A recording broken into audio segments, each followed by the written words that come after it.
Assalamualaikum warahmatullahi wabarakatuh.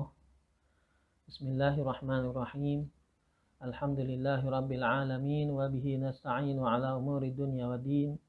Wa sallallahu wa sallama ala sayyidina Muhammadin wa ala alihi wa sahbihi wa sallam ajma'in. Subhanaka la ilma lana illa ma 'allamtana innaka antal alimul hakim. Wa tub 'alaina ya maulana innaka antat tawwabur rahim. Rabbi shrah li sadri wa yassir li amri wahlul 'uqdatam min lisani yafqahu qawli. Nawaitu ta'alluma wa ta'lima wa naf'a wal intifa'a wal ifadah wal istifadah wa tadhakkura wa tadhkir ibtigha'a mardatillahi wa thawabihi wa qurbihi subhanahu wa ta'ala wa ba'd. Alhamdulillah, segala puji bagi Allah subhanahu wa ta'ala yang senantiasa melimpahkan rahmatnya kepada kita, sehingga di malam yang mulia ini kita masih bisa mengkaji ilmu-ilmu yang diajarkan oleh Rasulullah Sallallahu Alaihi Wasallam. Selawat serta salam selalu kita haturkan kepada junjungan kita, Nabi besar kita Muhammad Sallallahu Alaihi Wasallam, yang dimana berkat dakwah dan bimbingan beliaulah sampai hari ini kita masih bisa merasakan nikmatul iman wa nikmatul Islam. Wa kafa bihiman ni'mah. Cukuplah dengan dua nikmat tersebut alasan bagi kita untuk selalu bersyukur kepada Allah Subhanahu wa taala. Ma'asyiral mustami'in wal hadirin rahimakumullah. Kembali lagi kita dengan pengajian kita kitab Nasaihud Diniyah karya Al-Habib Abdullah bin Alawi Al-Haddad rahimahullahu ta'ala rahmatal abrar.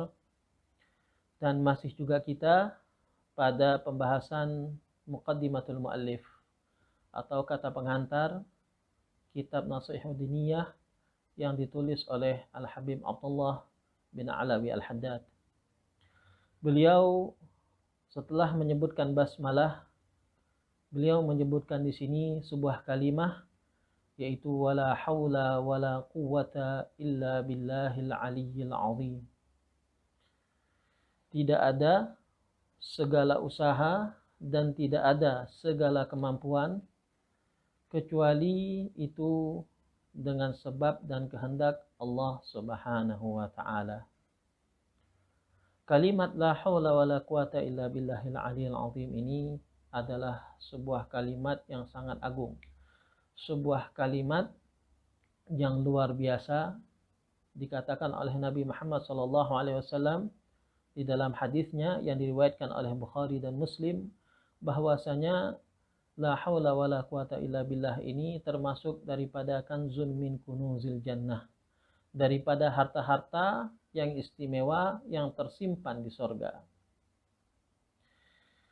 Al-Imam Nawawi rahimahullahu ta'ala di dalam menafsirkan kalimat la haula wala quwata illa billah ini, beliau menyebutkan beberapa keterangan ulama di dalam karya beliau Syarah Sahih Muslim, yang dimana hal tersebut berhubungan dengan makna kalimah la haula wala quwata illa billahil aliyyil azim.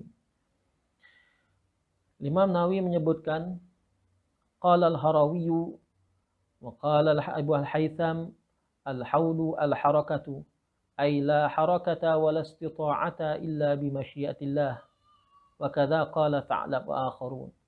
Beliau al-Imam Nawawi rahimahullah ta'ala menyebutkan di dalam kitabnya Syarah Sahih Muslim, di mana beliau menafsirkan kata-kata la haula wa la quwata illa billahil aliyyil azim ini dengan perkataan bahwasanya al-haul tersebut artinya adalah al-harakah. Harakah itu adalah gerakan atau kelakuan yang kita lakukan. Kemudian al-quwwah beliau tafsirkan di sini dengan kata-kata istita'ah, sehingga artinya adalah tidak ada kelakuan dan tidak ada kemampuan daripada kita kecuali itu semua hanya kehendak Allah Subhanahu wa taala. Dan hal ini sama dengan apa yang dituturkan oleh Imam Tha'lab dan begitu juga daripada ulama-ulama lain, daripada para mufassirin dari golongan tabi'in dan tabi'in tabi'in. Ini menurut makna la haula wala quwata illa billah menurut kebanyakan ulama. bahwasanya artinya la haula, tidak ada gerakan atau kelakuan atau usaha, dan wala istita'ata, dan tidak ada kemampuan bagi kita untuk melaksanakan usaha apapun atau menggerakkan apapun kecuali itu semua dengan izin Allah Subhanahu wa taala. Dan juga ada sebagian ulama yang menafsirkan la haula wala quwata illa billah tersebut artinya adalah la haula fi daf'i syarrin wala quwata fi tafsili khairin illa billah. Tidak ada kemampuan bagi kita untuk menghindari dari segala kejelekan, baik itu kejelekan yang bersifat zahir, itu seperti bala, penyakit, kesusahan dalam hidup dan lain-lainnya, ataupun bala yang bersifat maknawi, bersifat batin, yaitu kejelekan daripada perbuatan maksiat, menghindari perbuatan maksiat dan yang lainnya. Dan juga tidak ada kemampuan bagi seorang hamba untuk mengusahakan kebaikan apapun. Wala quwata artinya tidak ada kemampuan bagi seorang hamba untuk melaksanakan kebaikan apapun kecuali itu semua dengan izin dan kehendak Allah Subhanahu wa taala. Allah Subhanahu daripada bermaksiat kepada pun itu kecuali itu dengan pertolongan Allah Subhanahu wa taala. Karena tanpa pertolongan Allah Subhanahu wa taala, perbuatan taat walau seringan apapun, hanya mengucapkan kalimat Allah saja, kita tidak akan mampu. Nah, maka dari situ makna la haula wala quwata illa billah seakan-akan kita berserah diri kepada Allah dan meyakini segala sesuatu perbuatan maksiat yang kita tinggalkan itu semua karena izin Allah dan penjagaan Allah, dan tidaklah kita melaksanakan ketaatan kecuali itu dengan kehendak dan izin Allah Subhanahu wa taala. Dan tafsiran yang seperti ini, seperti apa yang disampaikan oleh Imam Nawawi di dalam kitabnya Syarah Sahih Muslim, itu berasal daripada Ibnu Mas'ud radhiyallahu an, dari sahabat Ibn Mas'ud radhiyallahu an.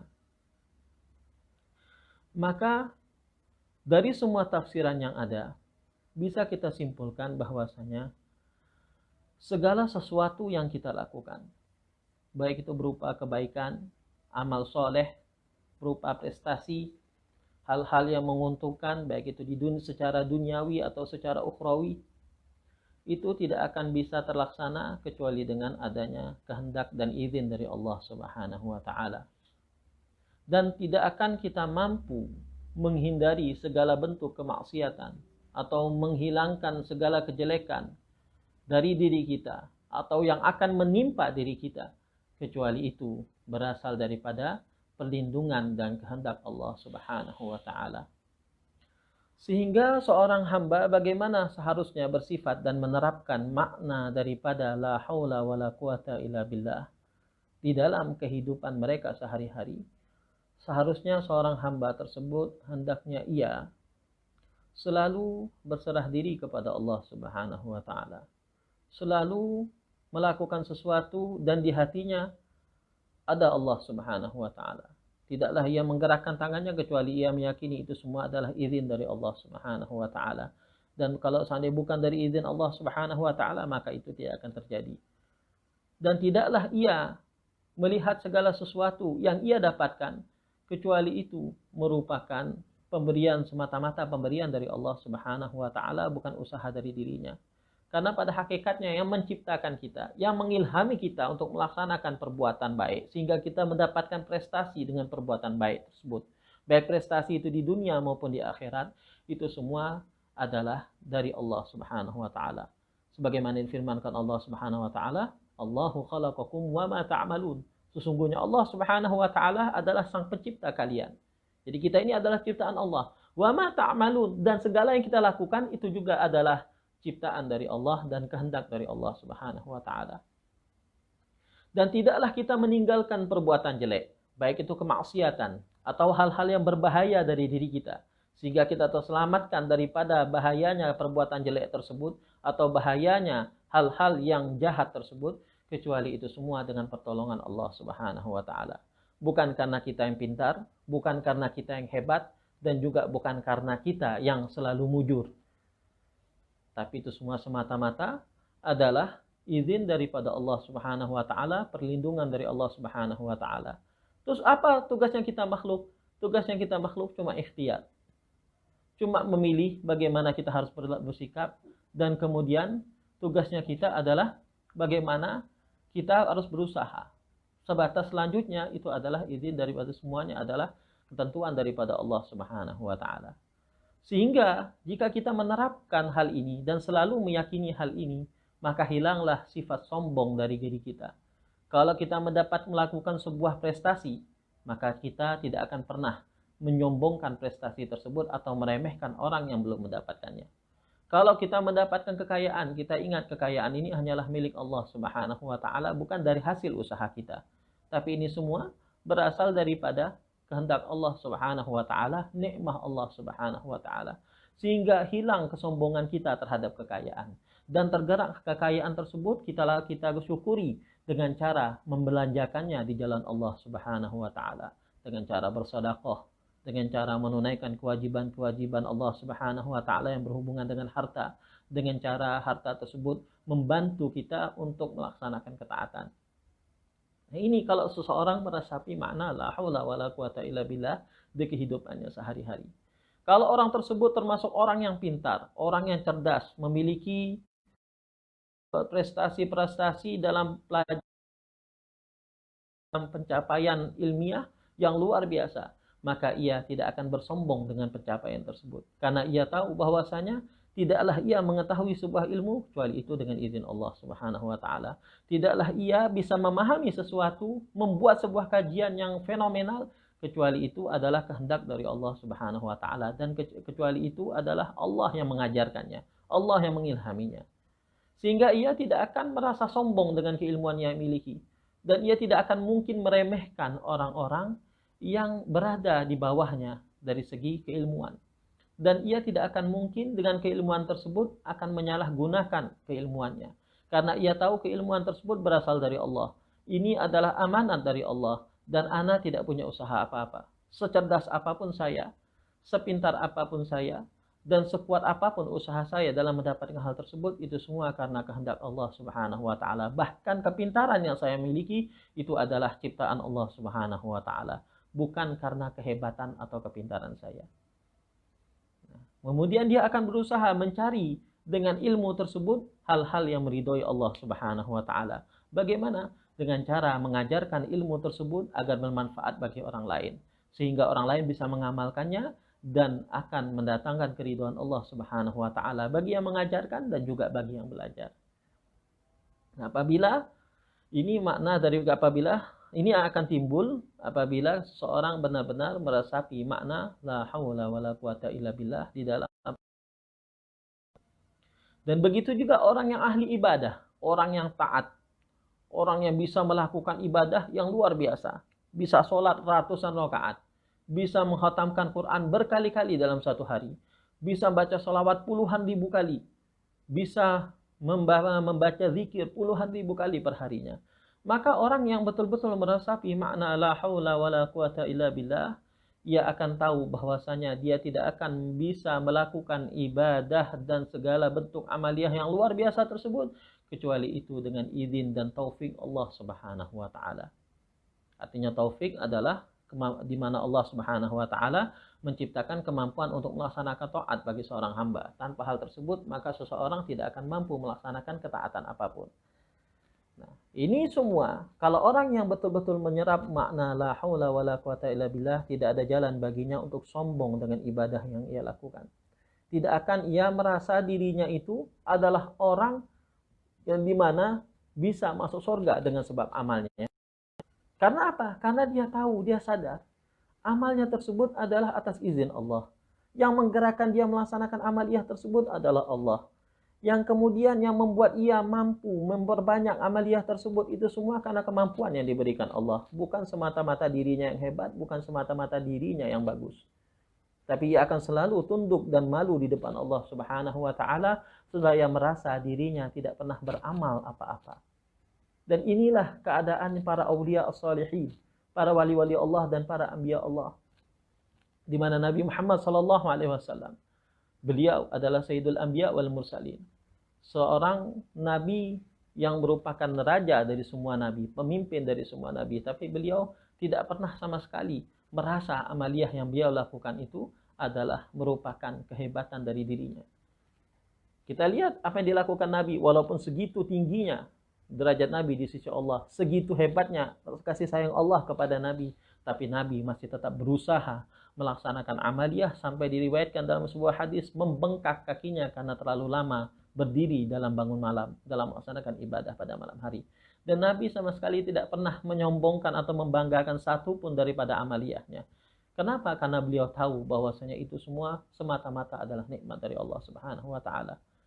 Apalagi kita yang terkadang ibadah kita walaupun banyak tapi naudzubillah bermacam-macam isinya, bermacam-macam kerusakan di dalamnya. Terkadang tak lepas dari rasa sombong, tak lepas dari rasa riya, tak lepas daripada kurang khusyuk kepada Allah Subhanahu wa taala.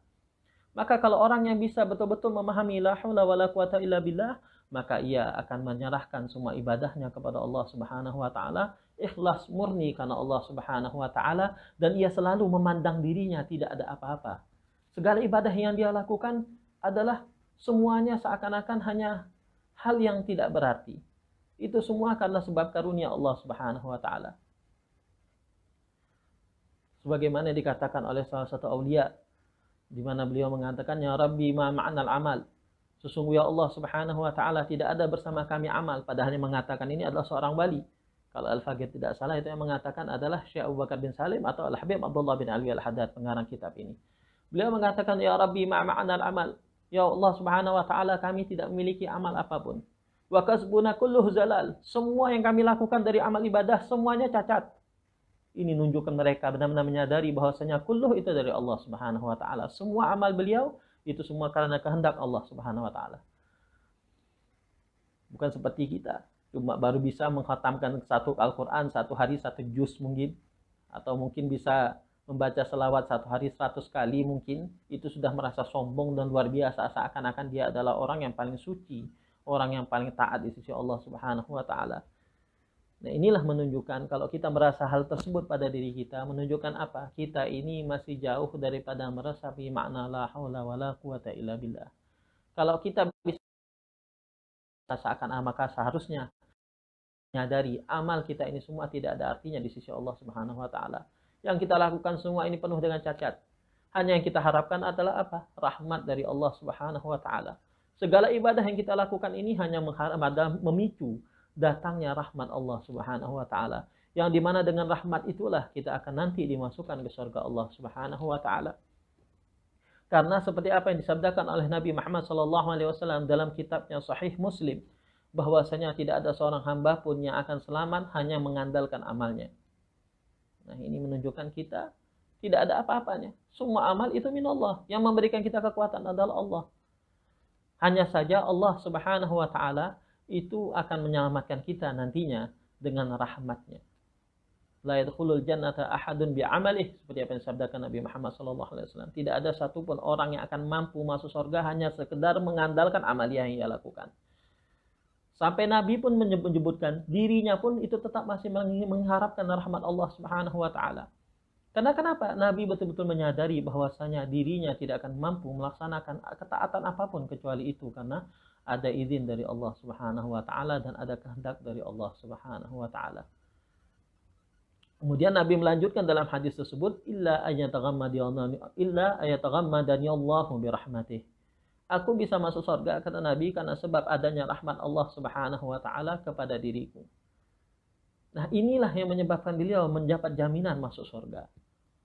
Beliau mengajarkan kepada umatnya bahwasanya amal yang kita lakukan itu semua tidak bermakna di sisi Allah Subhanahu wa taala. Dan kita melakukan amaliyah apapun tidak akan mungkin terjadi kecuali itu karena kehendak dan izin Allah Subhanahu wa taala. Dan kita berhak masuk dan kita akan dimasukkan Allah Subhanahu wa taala ke surga. Itu karena sebab apa? Karena sebab rahmat Allah Subhanahu wa taala. Karena kalau kita bilang amal ini semuanya milik Allah. Kita diciptakan oleh Allah. Amal perbuatan kita diciptakan oleh Allah. Apa istilahnya butuhnya Allah kepada amal kita? Tapi satu yang membuat kita beruntung dengan amaliyah tersebut. Semakin banyak kita melakukan amaliyah perbuatan baik, maka semakin dekat kita memicu rahmat Allah Subhanahu wa taala. Kalau rahmat Allah Subhanahu wa taala sudah kita dapatkan, maka dengan sebab itu juga kita akan menjadi manusia yang paling beruntung baik itu di dunia maupun di akhirat kelak. Itu yang kita harapkan dengan amaliyah. Jadi yang kita lakukan dengan amaliyah kita sehari-hari ini sebenarnya adalah untuk mendatangkan rahmat Allah Subhanahu wa taala, mendapatkan pahala yang dimana pahala tersebut akan memicu datangnya rahmat Allah. Dan dengan itulah kita akan menjadi orang yang beruntung baik itu di dunia maupun di akhirat. Maka kalau ada orang yang bisa memahami la haula wala quwata illa billah dan menerapkan makna la haula wala quwata illa billah di dalam kehidupannya, ia tidak akan mungkin bersombong dengan amal ibadah yang ia lakukan. Ia beramal sangat banyak, tapi ia merasa amal ibadah tersebut tidak ada artinya apa-apa di sisinya. Ia merasa semua ibadah yang dia lakukan semuanya hanyalah hal yang cacat, hal yang tidak berguna. Tapi ia masih hanya berharap dan mengantungkan dirinya kepada rahmat Allah Subhanahu wa taala. Sehingga kalau orang sudah seperti ini, tidak mungkin ia akan sombong dengan amal ibadahnya. Karena kalau seandainya orang masih sombong dengan amal ibadahnya, berarti dia masih merasa dirinya yang punya kuasa akan amal ibadah. Nah, ini berbahaya. Karena kita beribadah ini semua adalah taufik dari Allah Subhanahu wa taala. Nikmat hidayah dan taufik dari Allah Subhanahu wa taala. Jadi kalau masih ada orang mungkin merasa dirinya beribadah itu karena kemampuan atau karena kehebatan atau karena kesolehan dari dirinya, ini menunjukkan dia masih bergantung kepada kemampuan dirinya. Dia masih bergantung kepada dirinya. Dan berarti ada sifat sombong di hatinya. Karena apa? Karena Allah Subhanahu wa taala sudah memfirmankan kita ini tidak ada apa-apanya. Sehingga kita tidak boleh sombong. Kalau kita merasa diri ada apa-apanya, maka ini pertanda adanya kesombongan dari diri kita. Seakan-akan kita meremehkan apa yang dilakukan oleh Allah Subhanahu wa taala, kita remehkan hidayah dan taufik Allah Subhanahu wa taala. Yang dimana bukti daripada kita meremehkan, kita masih berani menisbatkan kesolehan atau kebaikan kepada diri kita. Itu semua karena sebab ana. Karena sebab ana yang ngajarkan. Karena sebab ana banyak salawat kepada Nabi. Karena sebab ana banyak baca Quran. Nah, ini bahaya. Ini sangat berbahaya. Kenapa? Karena hal ini menunjukkan kita masih bergantung kepada diri kita. Dan kita seakan-akan tidak menyadari atau lupa bahwasanya Allah Subhanahu wa taala yang menyebabkan kita untuk bisa melaksanakan taat. Nah, inilah makna la haula wala quwata illa billahil aliyil azim. Seperti bagaimana yang digambarkan oleh Imam Nawawi di dalam kitabnya Syarah Sahih Muslim. Kemudian yang menarik di sini adalah kenapa muallif rahimahullah taala Al-Habib Abdullah bin Alawi Al-Haddad menyebutkan la haula wala quwata illa billah la haula wala quwata illa billahil aliyil azim ini di awal kitab beliau. Ini yang perlu kita kaji. Kenapa di awal kitab beliau paparkan sebuah kalimat yang merupakan kanzun min kunuzil jannah ini di awal permulaan kitab beliau. Ini menunjukkan apa? Menunjukkan seakan-akan beliau mentanbih, memperingatkan diri beliau sendiri. Dan begitu juga bagi para pembaca. Tidaklah beliau mampu menyelesaikan kitab ini dari awal sampai akhir kecuali itu dengan izin Allah Subhanahu wa taala. Begitu juga bagi para pembaca tidak akan mampu memahami dan mengamalkan isi dari kitab ini kecuali semua itu daripada adanya taufik dari Allah Subhanahu wa taala. Kalau tidak ada hal tersebut, satu huruf saja tidak akan mungkin tertulis dalam kitab ini. Kalau tidak ada taufik dan izin dari Allah Subhanahu wa taala, satu kalimat pun tidak akan mungkin bisa kita pahami. Dan ini semua kita bisa memahami, kita bisa mengkaji, bisa mengamalkan apa yang dalam kitab ini semua karena kehendak Allah Subhanahu wa taala. Tidak ada usaha bagi kita dalam bisa memahami kitab ini kecuali dengan izin Allah Subhanahu wa taala. Dan tidak ada kemampuan bagi kita untuk mengamalkan apa-apa yang ada dalam kitab ini kecuali dengan adanya pertolongan dari Allah Subhanahu wa taala dan taufik dari Allah Subhanahu wa taala. Itulah yang beliau sampaikan daripada pemaparan kalimat la haula wala quwata illa billahil aliyil azim di awal kitab beliau. Jadi seakan-akan beliau memperingatkan kepada pembaca dan diri beliau sendiri bahwasanya kita tidak akan mungkin bisa mengambil manfaat dari kitab ini, memahami serta mengamalkan kecuali itu semua karena sebab adanya izin dan pertolongan Allah Subhanahu wa taala dan adanya nikmat taufik dari Allah Subhanahu wa taala. Itu yang harus kita pahami. Maka beliau di sini awal-awal kitabnya mengingatkan kita. Sehingga apa nanti? Sehingga apa efeknya? Efeknya adalah ketika kita membaca kitab ini, kita akan selalu merasa tawadhu depan Allah Subhanahu wa taala. Merasa rendah diri depan Allah Subhanahu wa taala. Dan selalu mawas diri, tidak pernah menyenderkan apapun yang kita bisa pahami dari kitab ini kecuali itu semua dari Allah Subhanahu wa taala. Mungkin kita akan mengamalkan Apa yang ada di dalam adalah izin dari Allah Subhanahu wa taala. Kemudian Al-Habib Abdullah bin Alwi Al-Haddad melanjutkan di dalam mukadimahnya menyebutkan sebuah ayat daripada surat Al-Baqarah. Subhanaka la ilma lana illa ma 'allamtana innaka antal alimul hakim. Subhanaka, maha suci engkau wahai Allah Subhanahu wa taala. La ilma lana, tidak ada ilmu bagi kami, tidak ada pengetahuan bagi kami. Illa ma 'allamtana, kecuali yang telah engkau ajarkan kepada kami. Innaka antal alimul hakim. Sesungguhnya engkau wahai Allah Subhanahu wa taala, engkau adalah zat yang maha mengetahui dan juga maha bijaksana. Nah, ini beliau juga memaparkan sebuah ayat yang mengingatkan kita akan bahwasanya tidak ada kemampuan ilmu yang bisa menjadikan kita memahami syariat Allah Subhanahu wa taala kecuali Allah Subhanahu wa taala yang mengajarkan kita. Sebagaimana firman Allah dalam ayat yang lain, "Wa'allamal insana ma lam ya'lam." Subhanahu wa taala mengajarkan kepada manusia apa-apa yang tidak ia ketahui. Jadi segala sesuatu yang kita ketahui, pengetahuan apapun, baik itu dari teknologi, ilmu dunia, ilmu fisika, ilmu kimia, ataupun ilmu akhirat sekalipun, kecuali itu semua adalah hal yang diajarkan oleh Allah Subhanahu wa taala kepada manusia. Allah yang mengilhami mereka untuk mengetahui hal tersebut. Allah yang menjadikan mereka untuk memahami hal tersebut. Kalau Allah tidak mengizinkan, maka tidak akan ada sepatah huruf pun, atau satu angka, satu bilangan angka pun kita akan mampu memahaminya. Ini semua menunjukkan adalah bahwasanya segala sesuatu itu adalah berasal daripada ilmu Allah Subhanahu wa taala. Maka tidak ada yang bisa kita sombongkan daripada ilmu yang telah kita dapat. Sehebat apapun ilmu kita, maka sungguhnya itu semua adalah milik Allah Subhanahu wa taala. Maka jangan jadi seperti iblis. Nauzubillah min dzalik. Yang di mana iblis alaihi salam beliau itu nauzubillah min dzalik, maaf, astagfirullahalazim, yang di mana iblis laknatullah dia dilaknat oleh Allah Subhanahu wa taala karena sebab kesombongan. Karena sebab dia merasa adalah orang yang di mana lebih tahu daripada Nabi Allah Adam, lebih tinggi ilmunya daripada Nabi Allah Adam alaihissalam, sehingga ia tidak mau tunduk kepada Nabi Allah Adam alaihissalam. Kan apa? Adanya sifat sombong. Jadi kalau seandainya kita merasa diri kita ini bisa memahami bukan tanpa izin Allah Subhanahu wa taala, itu menunjukkan adanya kesombongan dalam hati. Hingga kesombongan tersebut sangat berbahaya. Karena kalau seandainya ada satu saja ilmu yang kita sombongkan, ilmu yang kita merasa dengan hal tersebut kita menjadi lebih afdol dari orang lain, maka sesungguhnya itu adalah ilmu yang menjauhkan kita dari Allah Subhanahu wa taala, bukan malah mendekatkan kita kepada Allah Subhanahu wa taala. Maka seharusnya kita ketika kita mendapatkan sebuah ilmu, kita katakan alhamdulillah, ini adalah nikmat dari Allah Subhanahu wa taala. Ini adalah ilmu yang diajarkan oleh Allah Subhanahu wa taala.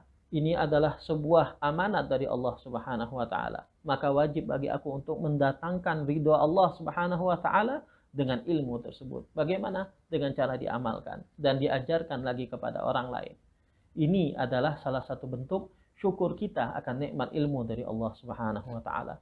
Karena pada hakikatnya sehebat apapun metode yang kita gunakan dalam pelajari ilmu, menjelaskan ilmu tersebut, dan sepintar dan secerdas apapun muridnya menerima ilmu tersebut, tidak akan ilmu itu dikuasai, tidak akan ilmu itu bisa bermanfaat kecuali itu semua ada pertolongan dari Allah Subhanahu wa taala. Nah, inilah yang perlu kita resapi daripada makna ayat subhanaka la ilma lana illa ma 'allamtana innaka antal alimul hakim. Nah, di sini beliau menyebutkan ayat ini juga sebagai apa? Peringatan bagi beliau sendiri dan juga peringatan bagi kita bahwasanya ilmu yang akan kita pelajari dari kitab beliau ini semuanya dari Allah Subhanahu wa taala. Maka kalau ini dari Allah Subhanahu wa taala, ini adalah sebuah nikmat sekaligus amanat. Kalau sudah nikmat dan amanat, wajib bagi kita untuk mensyukurinya dan wajib bagi kita untuk melaksanakan amanat tersebut sesuai keinginan Allah Subhanahu wa taala. Maka bagaimana kita dengan mensyukuri nikmat ilmu tersebut? Dengan cara kita amalkan, dengan cara kita ajarkan. Bagaimana kita bisa menunaikan amanat ilmu tersebut? dengan cara kita sebarkan dan ajarkan kepada orang-orang sehingga orang-orang mampu mengamalkan ilmu tersebut. Dan jadilah ilmu tersebut ilmu yang bermanfaat. Nah, inilah nanti akan memicu ridho Allah Subhanahu wa taala. Kalau kita sudah mendapatkan keridhaan Allah Subhanahu wa taala, barulah ilmu tersebut akan bermanfaat bagi diri kita, baik itu di dunia maupun di akhirat kelak.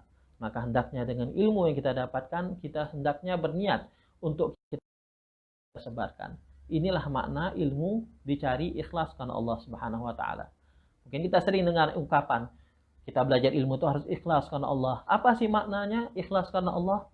Nah, makna ikhlas karena Allah adalah hendaknya kita ketika mendapatkan ilmu tersebut, kita sadari bahwasanya ilmu itu adalah nikmat dari Allah. Dan ketika kita tahu itu nikmat dari Allah, kita syukuri dengan cara mengamalkan. Dan setelah kita amalkan, kita sebarkan kepada orang-orang. Inilah makna ilmu yang ikhlas karena Allah Subhanahu wa taala. Bukan ilmu tersebut digunakan untuk sombong-sombongan. Anak lebih alim, anak alim, cium tangan anak. Anak alim, orang itu orang semua harus belajar sama anak. Bukan itu makna ilmu yang manfaat. Ilmu bukan untuk bangga-banggaan. Kalau ilmu digunakan untuk hal tersebut, maka siap-siap akan masuk dalam ancaman Nabi Muhammad SAW. Man ta'allama al-ilma liyumariya liyujadi man ta'allama al-ilma liyumariya bihi sufaha aw liyujadiya bihi ulama aw liyadkhilana aw liyasrifa wujuhan nas ilaih adkhalahu Allahun nar. Kata Nabi Muhammad SAW, atau kama qala Rasulullah SAW. Barang siapa yang belajar ilmu hanya sekedar untuk bersombong-sombong depan orang yang bodoh, atau hanya sekedar merasa diri tanding-tandingan ilmu dengan orang yang alim, atau hanya sekedar mengumpulkan umat saja tujuannya, mencari perhatian orang, besar-besaran umat, banyak-banyakan umat, tapi tidak ada niat di situ untuk mendekatkan diri kepada Allah, maka siap-siap dia akan dimasukkan Allah Subhanahu wa taala ke dalam neraka karena sebab kufur nikmah. Apa nikmat yang dia kufuri? Ilmu yang telah diberikan Allah Subhanahu wa taala. Mudah-mudahan dari yang telah kita sampaikan ini bisa memberikan manfaat kepada para mustami'in dan khususnya kepada Al-Fagir, dan mudah-mudahan yang Al-Fagir sampaikan ini walaupun ringkas dengan sarana yang seadanya bisa bermanfaat dan menjadikan kita orang-orang yang benar-benar tunduk kepada perintah Allah Subhanahu wa taala dan selalu mensyukuri nikmat Allah Subhanahu wa taala, dan kita dijadikan orang yang benar-benar meresapi makna la haula wala quwata illa billah, dan benar-benar bisa meresapi firman Allah subhanaka la ilma lana illa ma 'allamtana innaka antal halimul hakim, sehingga kita siap izin Allah, dan segala sesuatu musibah yang menimpa kita tidak itulah terjadi kecuali itu karena kehendak Allah. Dan tidaklah kita mendapat kesenangan ataupun mendapat kesusahan kecuali Allah Subhanahu wa taala telah mencatat hal tersebut dan menjadikan segala sesuatu jalan keluarnya, dan menjadikan segala kesenangan tersebut adalah sebuah hal yang seharusnya mendekatkan diri kepada Allah Subhanahu wa taala. Wa ala hadhihi niyyah wa ala kulli niyatin salihah wa ila hadratin abnillah habib Abdullah bin Abi al-Haddad wa ila hadratin Nabi Muhammadin sallallahu alaihi wasallam. Al-Fatihah. أعوذ بالله من الشيطان الرجيم بسم الله الرحمن الرحيم الحمد لله رب العالمين الرحمن الرحيم مالك يوم الدين إياك نعبد وإياك نستعين اهدنا الصراط المستقيم صراط الذين أنعمت عليهم غير المغضوب عليهم ولا الضالين آمين سبحانك اللهم بحمدك أشهد أن لا إله إلا أنت أستغفرك وأتوب إليك صلى الله على محمد